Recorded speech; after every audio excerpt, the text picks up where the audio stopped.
Hi friends, అందరూ ఎలా ఉన్నారు? ఇవాళ సూపర్ టేస్టీ చికెన్ పికిల్ని ఎలా ప్రిపేర్ చేసుకోవాలో చూపిస్తాను. ఇది 2 నెలల నుంచి 3 నెలల వరకు మనకు నిల్వ ఉంటుంది.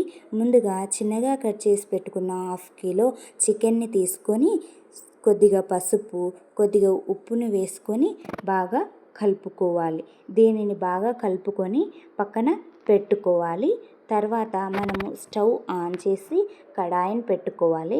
కడాయిని పెట్టుకొని ఇది లైట్గా వేడి అయ్యేంత వరకు ఉంచి ముందుగా కలిపి పెట్టుకున్న చికెన్ని ఈ కడాయిలో వేసుకోవాలి.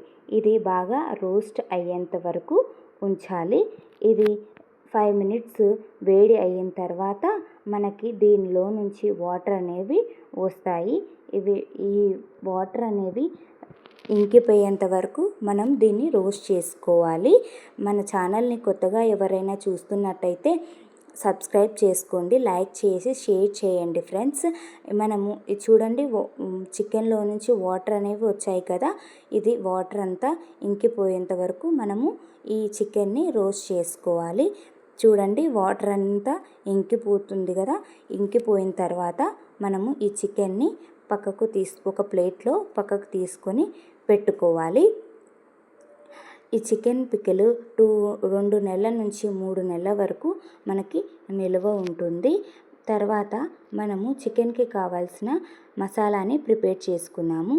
దీనిలో 2 టేబుల్ స్పూన్ల ధనియాలు, ఆవాలు, జీలకర్ర, చెక్క, లవంగాలు, యాలకులు, మెంతులు అనేవి తీసుకోవాలి.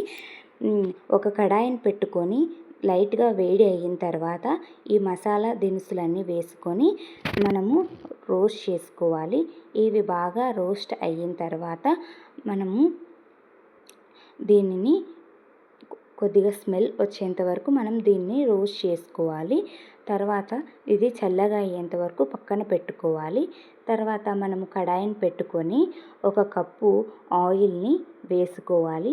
ఆయిల్ లైట్గా వేడి అయ్యేంత వరకు ఉంచి తర్వాత మనము ముందుగా రోస్ట్ చేసి పెట్టుకున్న చికెన్ ముక్కలు అనేవి ఈ కడాయిలో వేసుకోవాలి.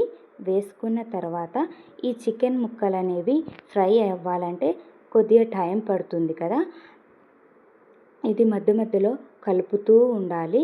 ఈ చికెన్ ముక్కలు అనేవి గట్టిపడేంత వరకు మనం రోస్ట్ చేసుకోవాలి. చూడండి, రోస్ట్ అయ్యే కొద్దీ మనకు ఆయిల్ అనేది పైకి వస్తుంది కదా. తర్వాత మనము ముందుగా అన్నీ రోస్ట్ చేసి పెట్టుకున్న మసాలా దినుసులు అనేవి మనము మిక్సీ పట్టుకున్నాము. ఈ మసాలా దినుసులు అనేవి మనము మెత్తగా మిక్సీ పట్టుకోవాలి. మిక్సీ పట్టుకున్న తర్వాత చూడండి, ఇలా మెత్తగా మిక్సీ పట్టుకోవాలి. పట్టుకున్న తర్వాత మనము చికెన్ని చూద్దాము. చూడండి, చికెన్ బాగా ఫ్రై అయ్యింది కదా, ఇలా బాగా రెడ్గా ఫ్రై అయ్యేంత వరకు ఉంచాలి. తర్వాత మనము దీనిలో 2 టేబుల్ స్పూన్ల వరకు అల్లం వెల్లుల్లి పేస్ట్ని యాడ్ చేసుకున్నాము. మనం అల్లం వెల్లుల్లి పేస్ట్ అనేది ఫ్రెష్గా ప్రిపేర్ చేసుకొని వేసుకుంటే చికెన్ పికిల్ అనేది చాలా బాగుంటుంది. తర్వాత దీనిలో మనము ముందుగా మిక్సీ పట్టి పెట్టుకున్న మసాలా పౌడర్ అనేది వేసుకొని కలుపుకోవాలి. బాగా కలుపుకున్న తర్వాత మనము దీనిలో 1/2 కిలో చికెన్కి 1/2 కప్పు కారము, 1/2 కప్పు ఉప్పు అనేది తీసుకొని బాగా కలుపుకోవాలి. బాగా కలుపుకున్న తర్వాత మనము ఈ చికెన్లో చూడండి, నురుగ అనేది వస్తుంది కదా, ఇలా బాగా నురుగ వచ్చేంత వరకు ఈ చికెన్ని మనము లైట్గా వేడి పెడుతూ ఉండాలి. చూడండి, బాగా నురుగ వచ్చింది కదా. ఇప్పుడు చికెన్ పికిల్ అనేది రెడీ అయింది. దీన్ని బాగా చల్లగా అయ్యేంత వరకు ఉంచాలి. తర్వాత దీనిలో 2 నిమ్మకాయలని రసం పిండుకొని కలుపుకోవాలి. చికెన్ అనేది బాగా చల్లగా అయిన తర్వాతనే మనము నిమ్మరసంని వేసుకొని కలుపుకోవాలి. చూసేయండి, మనకి చికెన్ పికిల్ ఎలా ఉందో. సూపర్ టేస్టీ చికెన్ పికిల్ అనేది రెడీ అయ్యింది. లైక్ చేసి షేర్ చేసి సబ్స్క్రైబ్ చేసుకోండి ఫ్రెండ్స్.